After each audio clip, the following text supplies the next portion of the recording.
everyone, and welcome to Playwright, a podcast about creating and sharing new ways to play. My name is Ryan Hamann, also known as H, and today I'm not joined by my trusty companion, Ryan Quintel, Q, because I guess after 1 year, exactly on the dot, he just decided to peace out, to follow his dream of sailing around the world. Either that or he's just on a 1 week sabbatical to attend E3 with IGN. But we can make up fanciful stories. That's what this whole podcast is about. So taking Q's place, filling his shoes, and they are some stinky shoes at that. So I really thank you for the lengths that you've gone through to make this an authentic experience. But we have from the Cane and Rinse podcast, Leah Haydu. Man, he didn't even stick around for your anniversary. That's just bad form. I don't know. I know. Tough. Yeah, actually, we are we're recording this on last Thursday, which is the actual 1 year anniversary of Playwright's first episode. So this is kind of momentous time. Very nice. We celebrated it last week, which was. I guess as of listening to it, this would also be last week's episode that we're referring to. So that works. At least you got in there. Yeah. Fun fact, it is also my mom's birthday. So share a special day there. Yeah. Let's go ahead and get to the video game ideas. And since you're our guest today, why don't you go first, Leah? What kind of idea are you bringing to the podcast? So I kind of had to think about this for a while because I play a ton of video games, which means that I've seen a lot of stuff. So it's kind of hard for me to come up with something that, I was thinking like, combining things together or, I don't know, just going in a different direction. But, I've played so much that it seems almost like everything I come up with has already been done. So what I was thinking of actually comes off of a different hobby of mine. And that is horror movies. I really, really love horror movies. And sometimes it's kind of the worse, the better thing. I really enjoy the terrible ones. Which this doesn't necessarily have to be, but I have seen relatively recently. I think there's more than one of these actually. It's called like the ABCs of Death. I think is the actual name of the movie, and there's at least two of them. There might be more. I have no idea, but the general idea behind them is that they're kind of an anthology film. So it's like a bunch of little short films by a bunch of different directors or writers or whatever stuck together to kind of, not even really on the same theme. The theme is the letter, like they're given a letter, and whatever letter they have to come up with some kind of horror theme on that letter and do like a 5 or 10 minute short. And some of these directors are pretty big names. Some of them not so much. Some of them I'd heard of, some of them I hadn't. But the idea that I came up with is kind of a larger version of like a game jam or something like that, where a bunch of different directors, studios, writers, whatever. And this is absolutely probably cost prohibitive. So I hope that's cool. But that's cool with us. Yeah. Okay, good.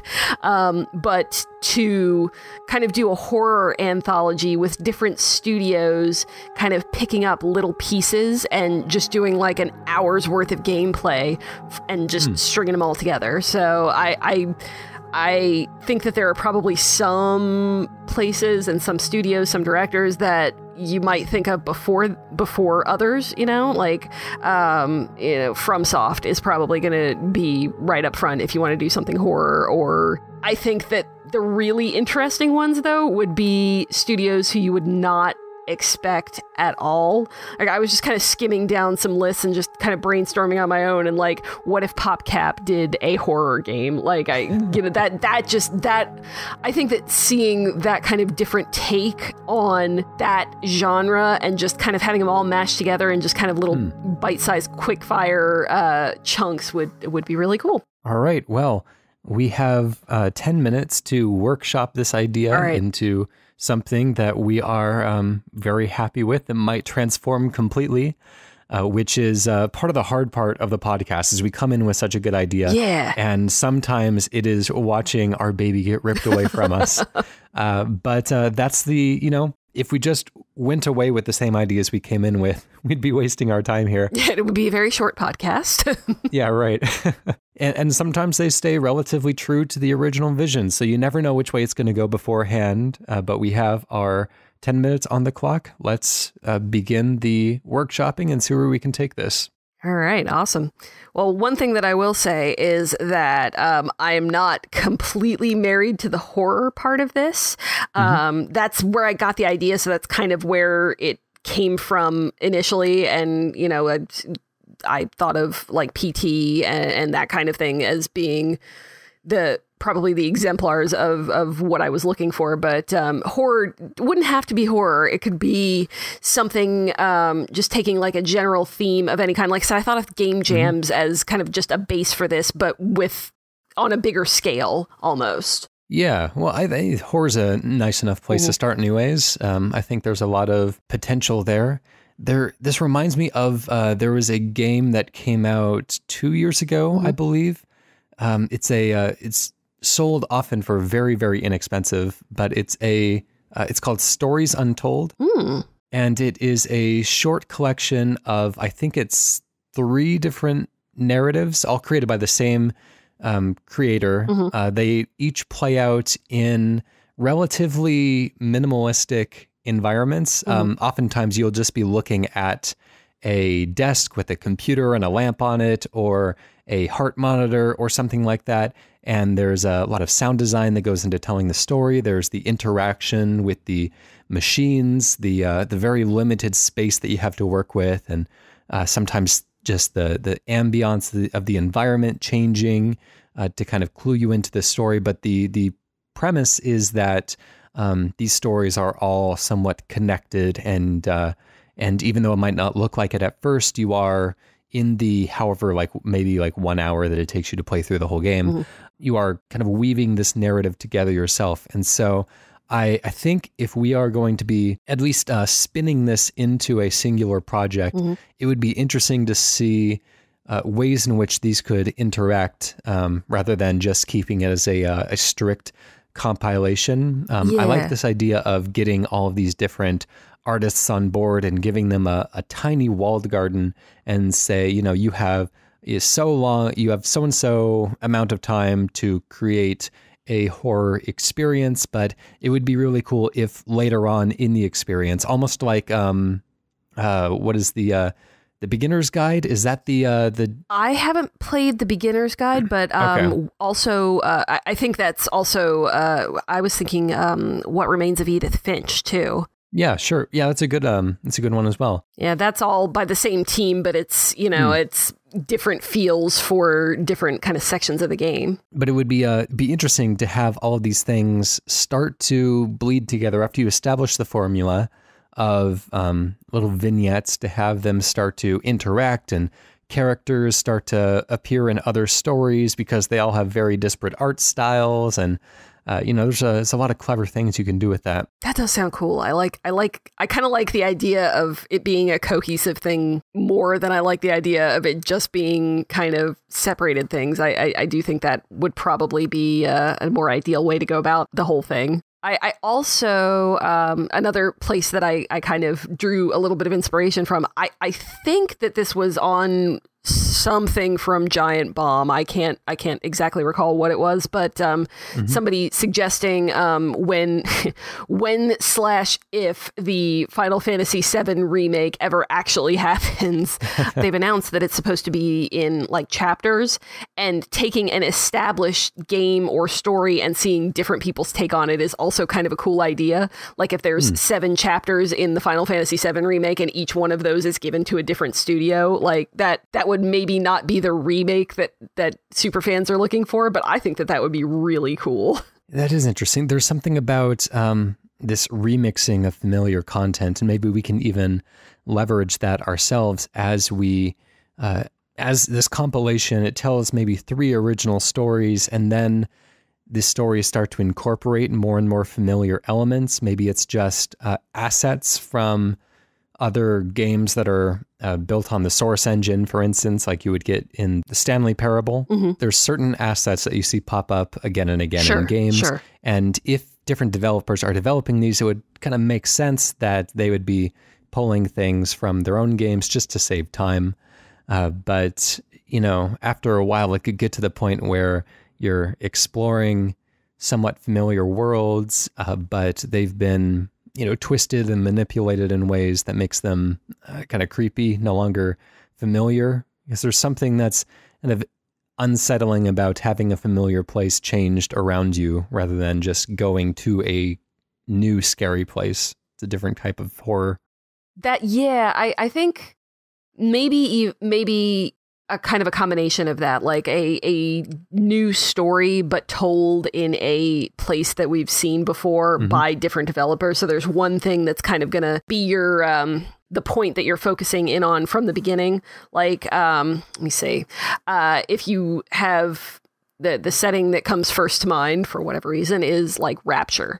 So you take a game, it's set in Rapture. A lot of people have played the BioShock game, so they might be familiar with that. But you put a completely different studio on the story and then change it to something that's a little bit different and then something that's a little bit different. So maybe, you know, you're combining the familiar with the weird and then just end up with something completely bizarre and just see how far you've come. I think that's neat too. You could make a really interesting game out of just like remixing elements of for sure. past games. Put the Doomslayer inside the Gone Home and have him like hunting down like Goombas or something. But I mean, like that's pure fan fiction, and you can pretty much just spit out any combination of things and come away with at least some kind of positive reaction.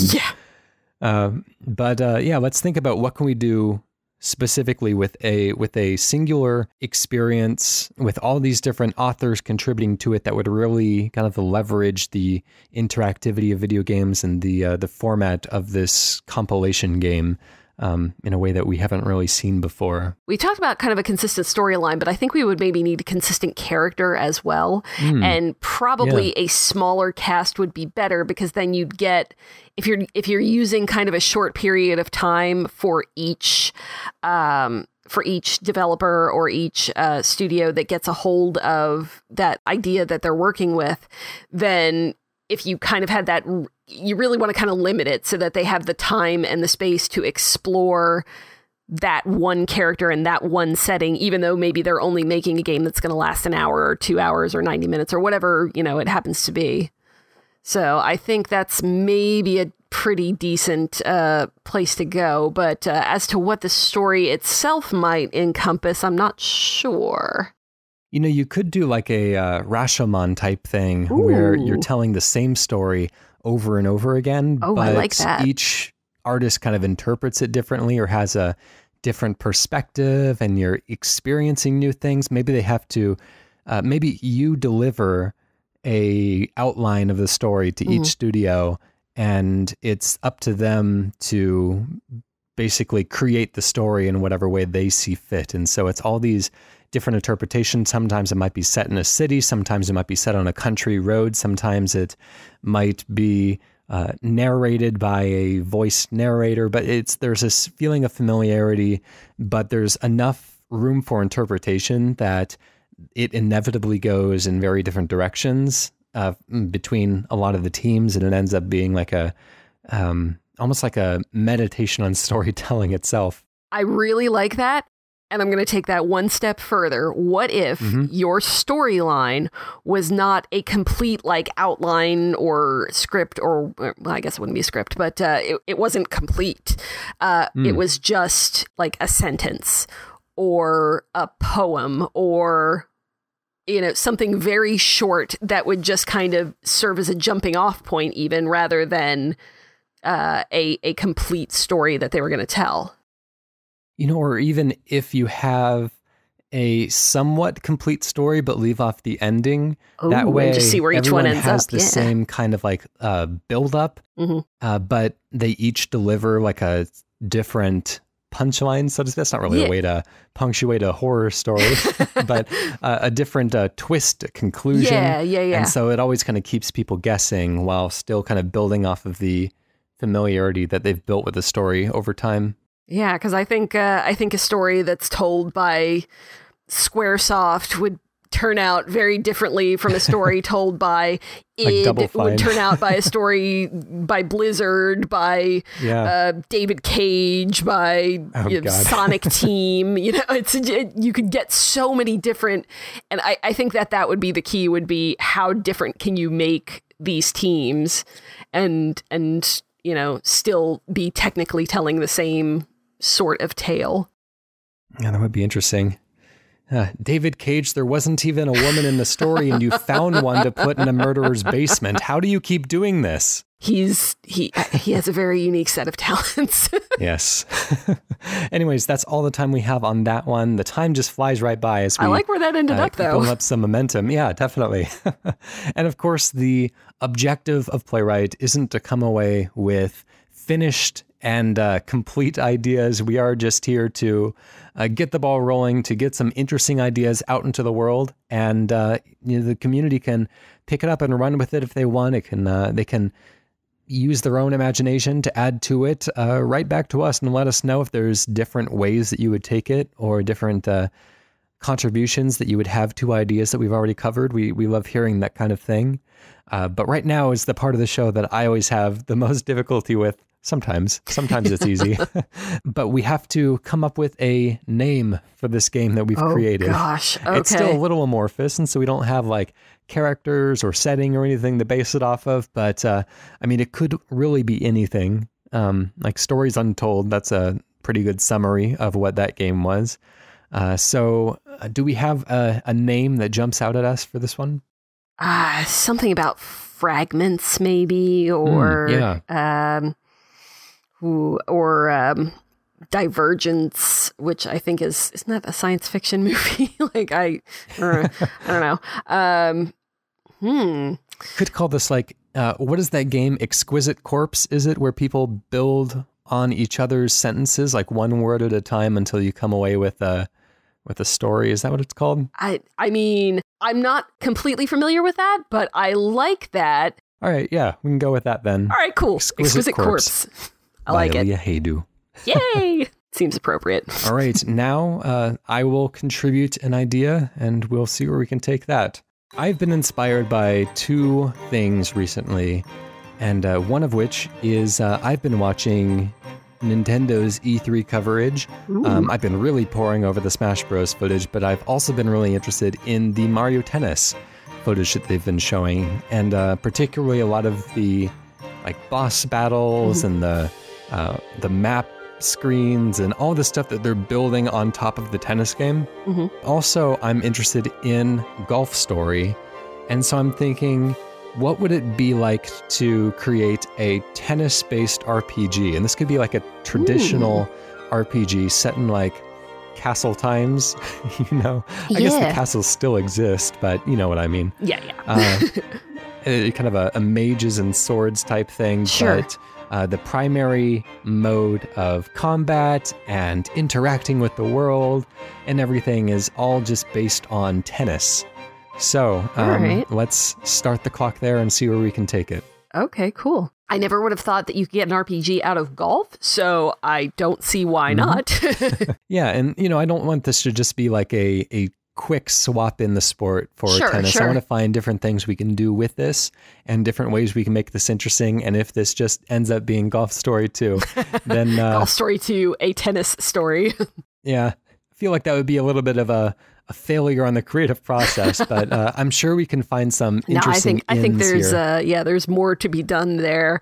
Now I don't know too much about tennis in real life, but I think that I do know a lot about RPGs, and specifically, I think that this would work the best as a JRPG personally. Because I think that there's a lot you could do with sort of turn-based battles going very quickly. And I don't know that it would necessarily be paced quite as a normal tennis game, but I think that there would also be quite a lot that you could do with kind of stats and leveling up, and your equipment would of course be the racket, and you could probably go pretty deep with how you could customize that and the different strings or that handle. You could, I think, going pretty deep with racket customization would maybe be where we would spend a lot of time in this type of game. Yeah, it would be really interesting if in battles you have like 3 attacks or commands that you can bind to the like X, Y, and B keys or buttons on your controller, and the battle is like a tennis ball going back and forth. And so you have to position yourself so that you can hit the tennis ball, and then depending on what button you press, it attaches whatever effect is bound to that button. So you can have a fire spell on one button, you can have a rock spell on the other, you can have like a healing spell, and maybe you want to hit that one like at your friend or something like that. Yeah. And it's all about, you have to not only, choose what spell you want to cast, you want to choose where to hit the ball to hit your opponent potentially, or, it's all these things you have to keep in mind when you're actually playing tennis as well. I wonder if it would be possible to integrate a mode. So I have not personally had experience with Labo yet, but I have watched quite a bit of people building things, and I think that it looks really cool. And if there would be a way to kind of build your own tennis controller, to get a Switch controller into a racket, and depending on how far you wanted to go with it, you could actually have your customize your controller as you want it, and kind of do like a Wii tennis thing almost, and during the actual gameplay, and have that part of it maybe not every time, but for certain battles, or for it could be an option, or I think that maybe having a complete game based with the motion controls might be a little much if it's a JRPG. I think people would get very tired, but yeah, maybe having that option for in certain spaces, or for like one section of the game, might be really cool. Yeah, that'd be interesting. And then you can tie your 3 commands to like top spin, bottom spin, and backhand or something like that. Yeah, I think that'd be neat. Yeah. So obviously there's the back and forth in battles between the 2 opponents. I think naturally to do damage, you would hit the ball, and then when they hit the ball to return it, then they would take whatever effect is applied to the ball. If the ball is on fire when it comes to them, then when they hit the ball to return it, they would kind of absorb that fire damage. So you're always damaging your opponents, and then you're always taking damage in return, just like a regular RPG battle system. But maybe there are ways to use certain types of attacks or elemental attacks to cancel out the incoming damage. Yeah, like so if you could read what they were going to do, kind of like a rock, paper, scissors type of thing, you could... Yeah. So if you can see a fireball coming at you, then you load up your ice spell and hit it back, and that kind of cancels out the effect that was applied to the ball originally. Yeah, and so maybe you're trying to kind of position 2 of your players at once, if this is like a doubles round or something, and find ways to get the right person to hit the ball, or I don't really know how that would all work. That would require controlling multiple characters. Maybe there's a quick swap between them.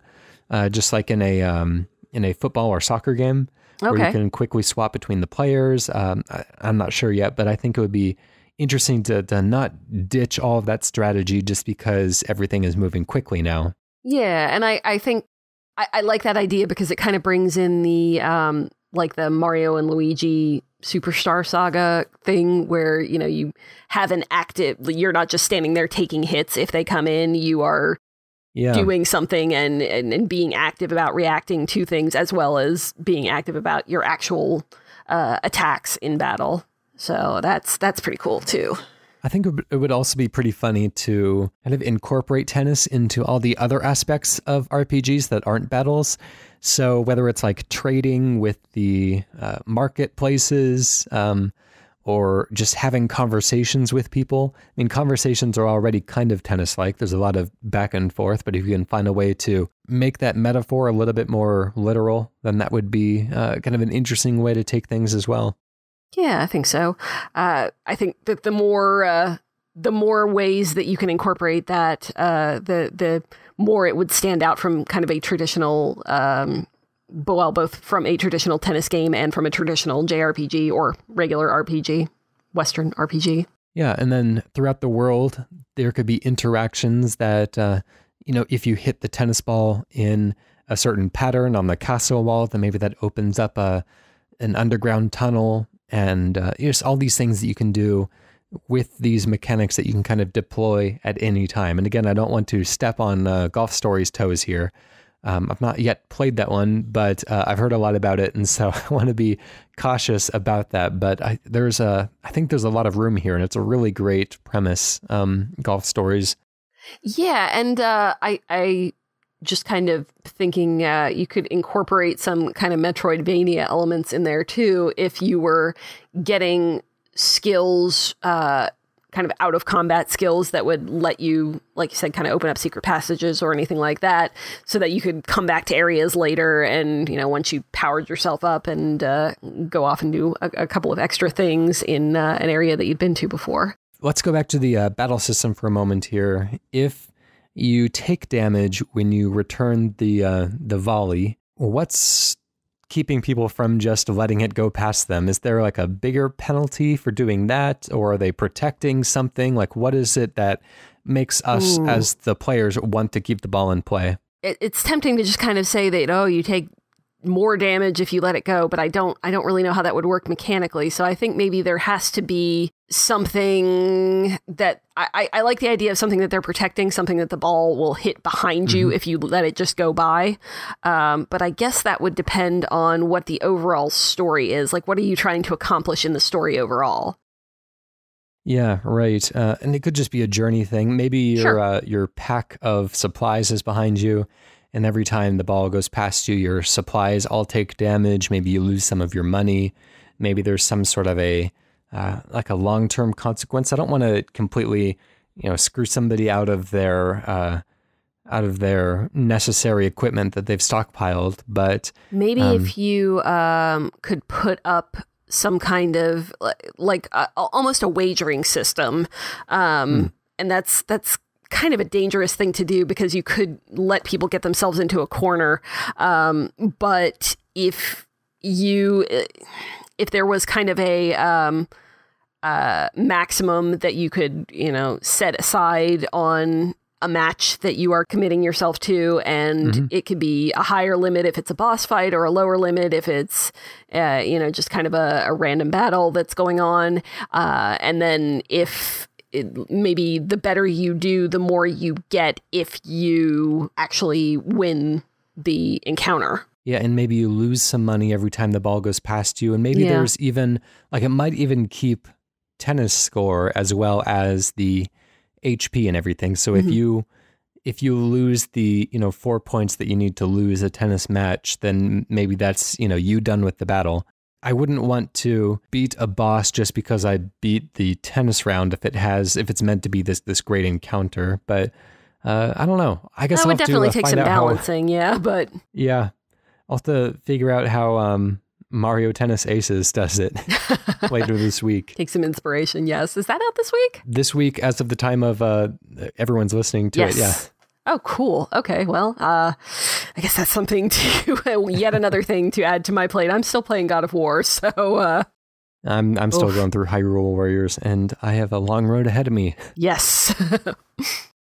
Anyways, that's all the time we have there. Let's talk about names. I do come in with a name. Okay. I'm going to call this Xis, which is Xis, because it could be set in the kingdom of Xis. Oh. But for those of you who know your Roman numerals, that also means tennis. So, it's a little cheeky, but I like see.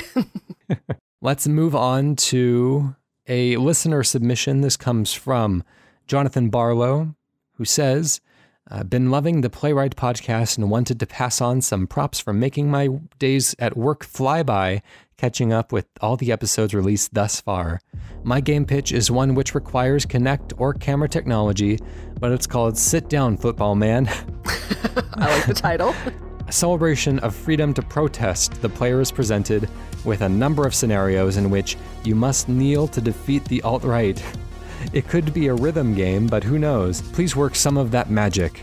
All right, and we'll start the clock there. So immediately what I am thinking of is WarioWare. You see, it's interesting because these all kind of have one answer. How do we make something where the answer is always kneeling interesting? That's true. I don't know. Like I said, I thought of WarioWare and also Rhythm Heaven. But yeah, you're right. It is kind of one action. But maybe it would do better as kind of a visual novel type of thing. That way, the scenario as it was presented was different kind of situations that you would find yourself in. And the way to actually win it would be maybe you have to kind of go through a tree to get to the point where the option that you are presented with, like you can't actually get to the option to kneel until you have correctly or in some justified manner, you have made it to a point where that becomes an option to you. I mean, this doesn't really have to be a mechanically challenging game. No, I don't think so. This could be, I don't want to call it a comedy game because this does hit on like real life issues of fighting the alt-right, but or I guess just the normal right now. That's weird. That transition happened.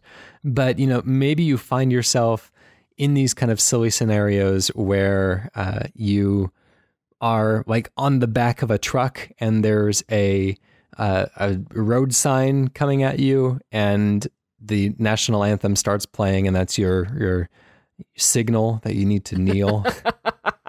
And always be dodging around these things. I think it's a funny idea. I don't know how to make it an interesting game, but at least when be the road a sign memorable, comes and you hear the anthem, you kneel, and instead of the road sign, it hits a Nazi behind you. Like just the punchline is always a Nazi gets hit in the head. That's fine because they got those helmets, so ultimately it's not, not the worst thing that can happen. Everything's okay, mostly. Yeah, well, let's see. Where else can we take this? Rated E for everyone. I think Bethesda could really get behind this. I think we found a publisher. Yeah, probably. I think that's probably going to be fine. Yeah, I don't know. I really do kind of like the visual novel idea because I think that if you wanted to take kind of a more serious take on it and, maybe have some room to actually explore the problems that are being faced by a lot of the people who would find themselves in these types of situations and might face the flack for, choosing to kneel in that situation. Like, I think that depending on the writing and depending on kind of how it was approached, I think that could actually strike some pretty significant chords with people. I wonder if you were to kind of blow this out into like a Football Manager type game where you're running a team.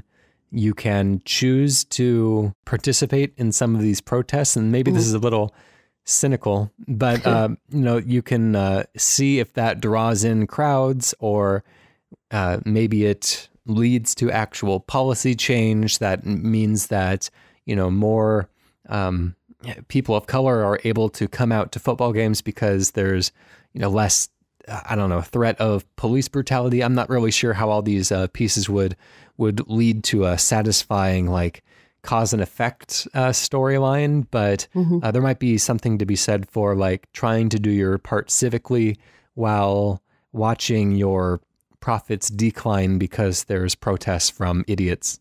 I mean the people who don't like them kneeling, not the players themselves. They're on the right side of history. Probably. I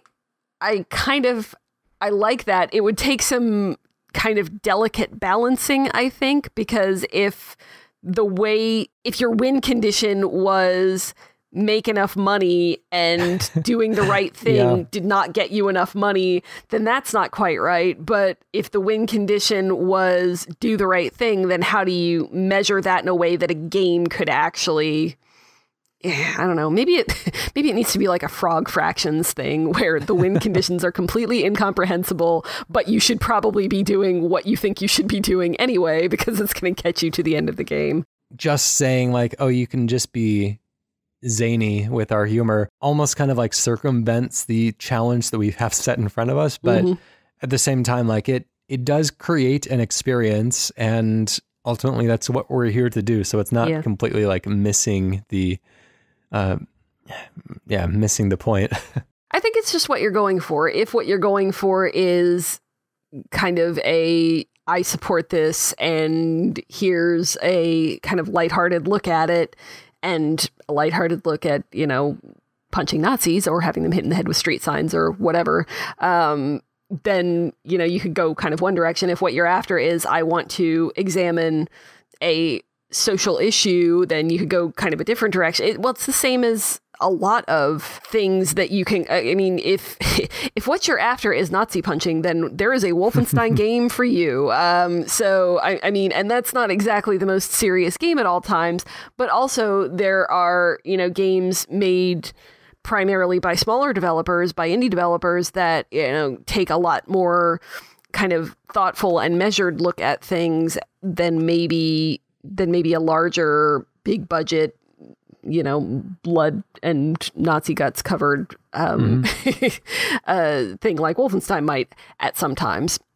So I don't know. I think that you could take the same idea and let's bring it back. We could give it to Sonic Team and see what they do with it. And then give it to Rockstar and see what they do with it. And I don't think we should probably mix those ideas actually. But would be an interesting Sonic Team. That's sitting around at the speed of sound. Oh God. Yeah, I essentially what I did was I had columns of different developers. I was like, well, which ones would be the most crazy? And I've got like Sonic Team and Yoko Taro and David Cage. Yeah, I feel like Yoko Taro would be ideal for a dystopic football fantasy. Yes, and then the title is Yoko Taro's Kneeling Simulator 2019. Let's examine if this was set in like a far future, maybe some time kind of divorced from our own point in history. We can kind of up the stakes. If this was like a Mad Max type of future, then maybe it's acceptable for, upset idiots to rush the field and to actually, I don't want to say that this is a world that I want, but it would be easier to track a cause and effect if there was like an immediate consequence for a brave action in the video game. Ooh, okay. Here's a different take on that.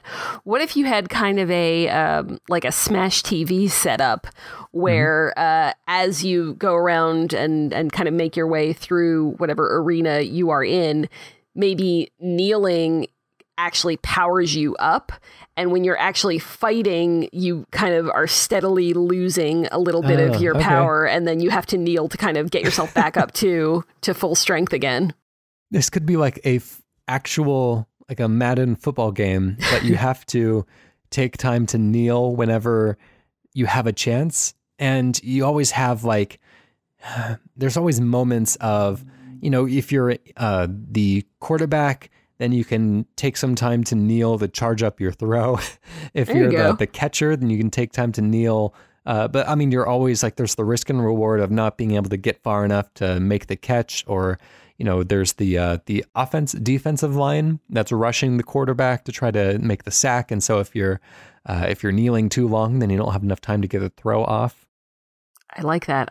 It would definitely need to be a risk reward system of some kind, whether it be that you're powering yourself up or whether you're just kind of balancing it against how much time you have to complete any other goals that you might be after at the time. Yeah.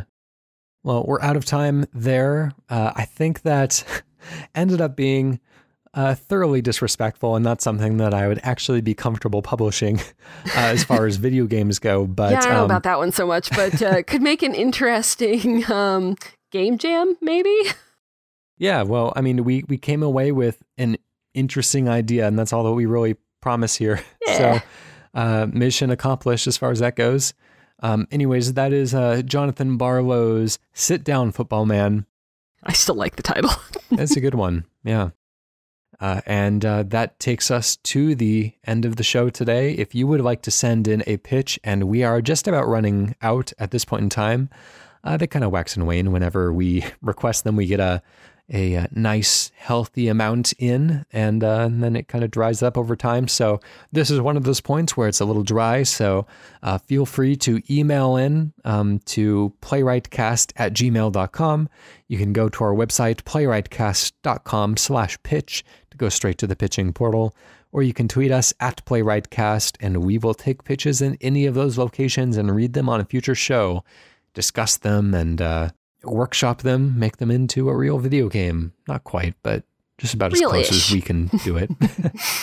Anyways, I would also like to give a shout out to our theme song that is called Hello World. It is off the album Blue Noise, and that is by the artist PROTODOME.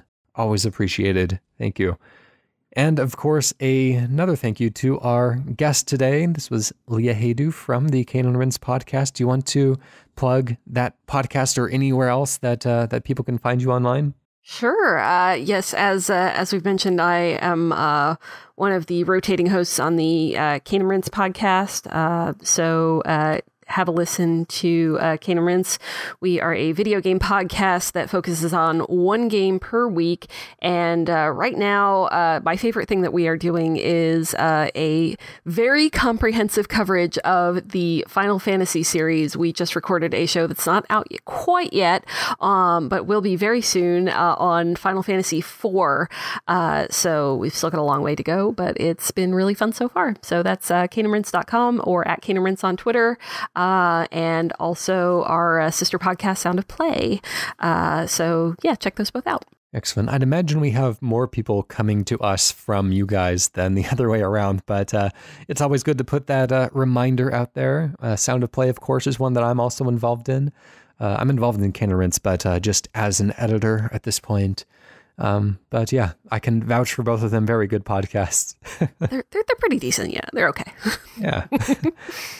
Anyways, I will take us out of the show today with a miniature pitch, and this is just something to chew on throughout the week. What I'm going to throw out there is competitive extreme hair dyeing. All right, we'll see you next week.